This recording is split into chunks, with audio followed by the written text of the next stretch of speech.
প্রিয় দর্শক, আপনারা যে যেখানে আছেন সকলকে প্রীতি ও শুভেচ্ছা জানাচ্ছি। স্বাগত জানাচ্ছি জন্মভূমি নিউজ টিভিতে। আজকের বিষয়বস্তু নিয়ে যে কথা বলতে চাচ্ছি সেটা হলো যে প্রেসিডেন্ট ডোনাল্ড ট্রাম্প বলেছেন যতটুক দ্রুত যুদ্ধ সম্পন্ন করার সম্ভাবনা আগে তিনি দেখছিলেন, তা কিন্তু এখন আর তিনি তেমনটি দেখছেন না। প্রথম তিনি বলেছিলেন যে মানে যুদ্ধ হয়তো 5 দিন লাগতে পারে, 6 দিন লাগতে পারে, 7 দিন লাগতে পারে, পরে বলছে হয়তো 2 সপ্তাহ লাগতে পারে, তারপরে তিনি এও বলছেন হয়তো 5-6 সপ্তাহ লাগতে পারে।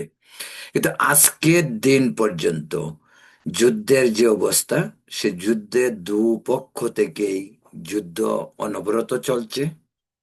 পুরোদমেই যুদ্ধের যে ময়দান, সেখানে টেনশন, পরস্পরের মাঝে মিসাইল, ড্রোন বিনিময়।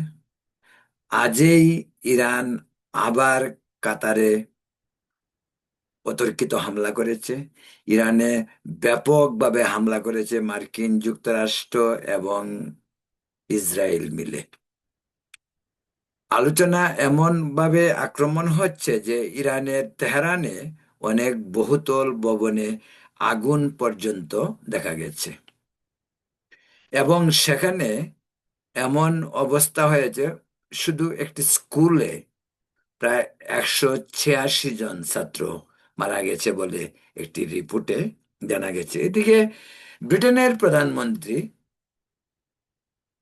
তিনি স্টারমার মিস্টার স্টারমার ডোনাল্ড ট্রাম্পকে হেল্প করার জন্য বলেছে তিনি যুদ্ধে মার্কিন যুক্তরাষ্ট্রের সঙ্গে ইরানের বিরুদ্ধে যুদ্ধে থাকতে চান বা যুদ্ধে তিনি লড়তে চান। কিন্তু মজার বিষয় হলো, প্রেসিডেন্ট ডোনাল্ড ট্রাম্প বলেছেন যে আমি তো এখন প্রায় বিজয়ের পথে, তো এখন আর তোমার সাহায্যের প্রয়োজনটা কি, আমার দরকার নেই। তো বিষয়টা অনেকটা এরকম, অনেকটা মনে করা যেতে পারে যে অনেকটা ফানি, অনেকটা এই ধরনের যে আমি তো এখন প্রায় জিতেই গেছি, কি প্রয়োজন আছে, এরকম।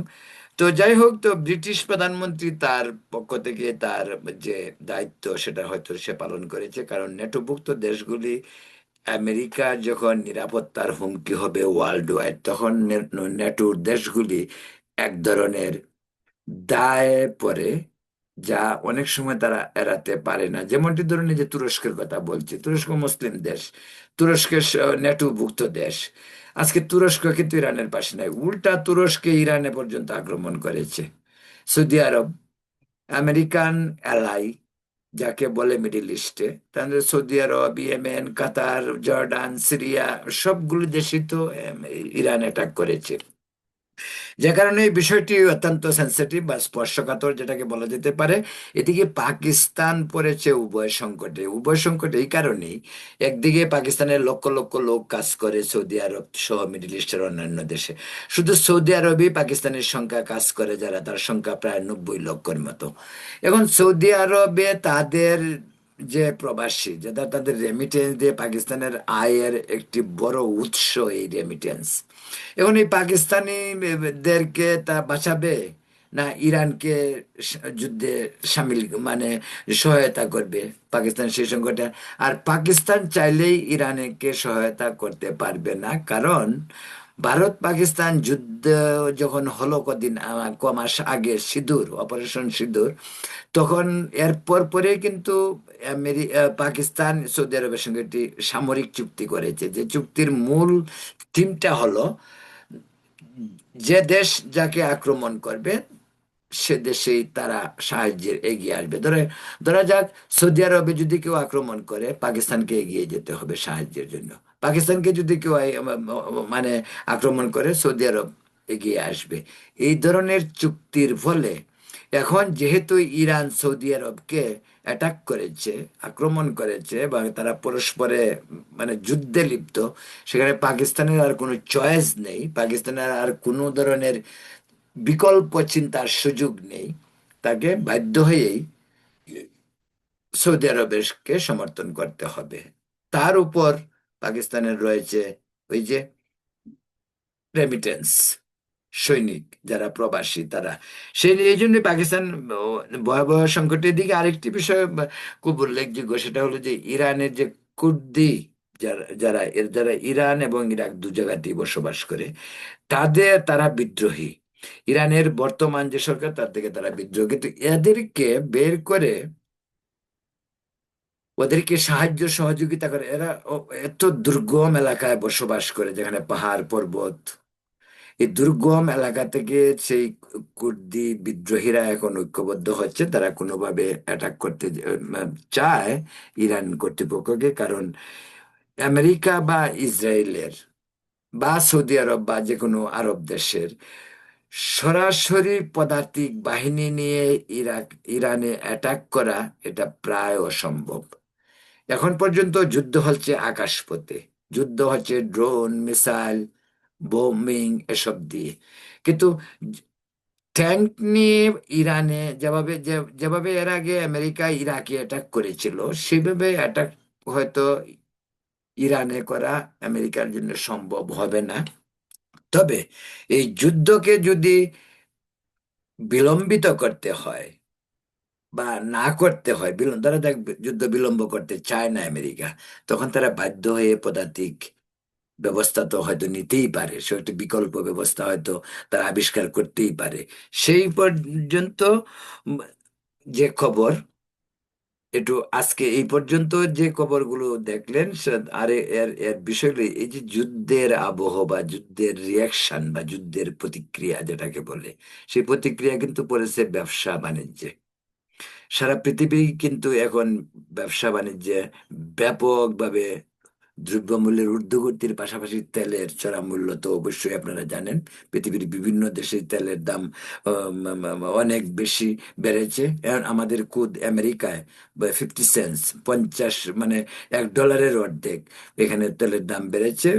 তেলের দাম বিভিন্ন জায়গাতেই বাড়ছে। বাংলাদেশের মতো দেশ যারা যদিও বাংলাদেশের জানি একজন মন্ত্রী নাকি বলছিল যে মানে সে তাদেরও এনাফ রিজার্ভ রয়েছে, কিন্তু আই ডোন্ট থিঙ্ক সো, আমার কাছে সেটা মনে হয় না। যাই হোক, ভারতেও সমস্যা, পাকিস্তানেও তেল এবং দ্রব্যমূল্যের অত্যন্ত ঊর্ধ্বগতি, সেটা পাকিস্তানেও দেখা গেছে। তারপর আরেকটি বিষয় আপনারা আসছে যে নিউ ইয়র্ক সিটি প্রসঙ্গে একটু আসি। নিউ ইয়র্ক সিটির মেয়রের অফিস, মানে যে সরকারি রেসিডেন্ট, সেই রেসিডেন্টের নাম গ্র্যাসি ম্যানশন। সেখানে মেয়র জোরহান মমদানির বাসভবনের সামনে দুটি বিক্ষোভ প্রদর্শন হতেছিল। সেই বিক্ষোভের এখান থেকে আবার বোমা উদ্ধার করা হয়েছে, ককটেল উদ্ধার করা হয়েছে। সেটা আসলে কি কতটুকু বিধ্বংসী ছিল বা কতটুকু সতেজ ছিল, সেটা নিয়ে পুলিশ তদন্ত করছে। নিউ ইয়র্ক সিটির পুলিশ জেসিকা টিন, তিনি জানিয়েছেন যে এই যে ককটেলটি উদ্ধার করা হয়েছে সেটা আদৌ বোমা কিনা এবং এর ভিতরে কি রয়েছে, অনুমান করা হচ্ছে এর ভিতরে নাট বল্টু সহ বিভিন্ন জিনিস দেখতে পাচ্ছে এবং তদন্ত করা হচ্ছে এটি আসলে কি। কিন্তু কেন সেই বিক্ষোভের একটা মাত্র কারণ হলো দুটো গ্রুপে বিক্ষোভ করেছে। একজন কট্টরপন্থী আমেরিকান যার নাম জ্যাক ল্যাংডে, তিনি যে বিক্ষোভ করেছেন তার অভিযোগ হলো যে যে এলাকায় মেয়রের রেসিডেন্ট, যেটি নিউ ইয়র্ক সিটির আপার ইস্ট সাইড ম্যানহাটেনের অত্যন্ত পশ এরিয়া, খুবই অভিজাত এলাকা, সেখানে গ্রাসি ম্যানশন যেটিতে মেয়র মামদানি বসবাস করেন, সেই রাস্তায় নাকি নামাজ পড়া হচ্ছে। এই নামাজ বন্ধ করার জন্য, মুসলিম সম্প্রদায়ের নামাজ বন্ধ করার জন্য সেই বিক্ষোভটি তিনি করছিলেন। পাশে আবার মুসলিমদের বিক্ষোভ ছিল এবং সেটা মুসলিমরা, আমি জানি না কি কারণে, হয়তো অতি উৎসাহী হইতে পারে, কারণ মেয়রের সঙ্গে মুসলিমদের একটা ক্লোজ টাচ ছিল। সেটা হোক বাংলাদেশি, পাকিস্তানি, ইন্ডিয়ান, সব মুসলিমদের সঙ্গে তার একটা টাচ ছিল। যদিও একটি কথা বলে রাখি যে বাংলাদেশি মুসলিম বা অন্য ইমিগ্রেন্ট মুসলিম নিউ ইয়র্ক সিটির মেয়র নির্বাচনে এখনো খুব বেশি গুরুত্বপূর্ণ ভূমিকা পালন করে তা নয়, কিন্তু মামদানি যেহেতু ছিল ভারতীয় বংশোদ্ভূত, মীরা নায়ার এবং তার বাবাও ভারতীয়, তাদের সন্তান, তারা এসেছে কাম্পালা, উগান্ডা থেকে।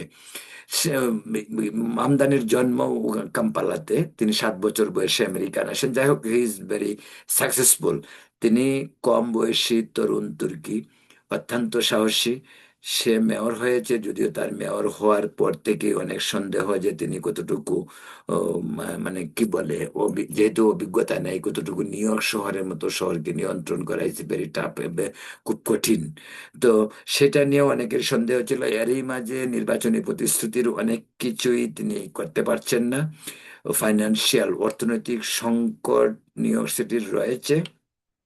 তার মাঝে তিনি মানে বাড়ি ভাড়া বা যে বাড়ির ট্যাক্স, সেই ট্যাক্স বৃদ্ধি করেছেন। ফ্রি পার্কিং যে সমস্ত ছিল রোববার পর্যন্ত, এগুলি তিনি বন্ধ করেছেন। এখন রোববারেও পর্যন্ত পার্কিং করতে হবে মিটারে পয়সা দিয়ে।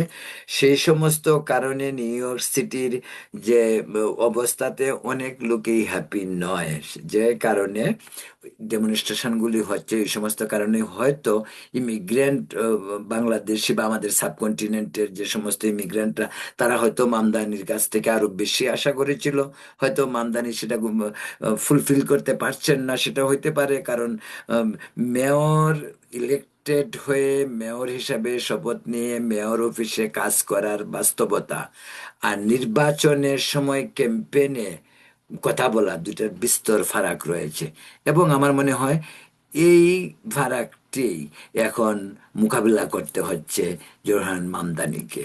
কারণ নির্বাচনে পাশ করার জন্য উনি অনেক কথা বলেছেন, কিন্তু এখন বাস্তবতা হলো তিনি করতে পারতেছেন না। সেই জন্য আজকে এখন পর্যন্ত মামদানির যে অবস্থা মনে করা হচ্ছে, সেই অবস্থা কতটুকু তার জন্য ভালো বা সুফল বয়ে নিয়ে আসতে পারে, ভবিষ্যতেই বলবে। প্রিয় দর্শক, এখন এই পর্যন্ত। ভালো থাকুন, সুস্থ থাকুন। জন্মভূমি নিউজ টিভি থেকে আপনাদেরকে ধন্যবাদ জানাচ্ছি। সম্ভব হলে চ্যানেলটি সাবস্ক্রাইব করবেন এবং সঙ্গে থাকবেন।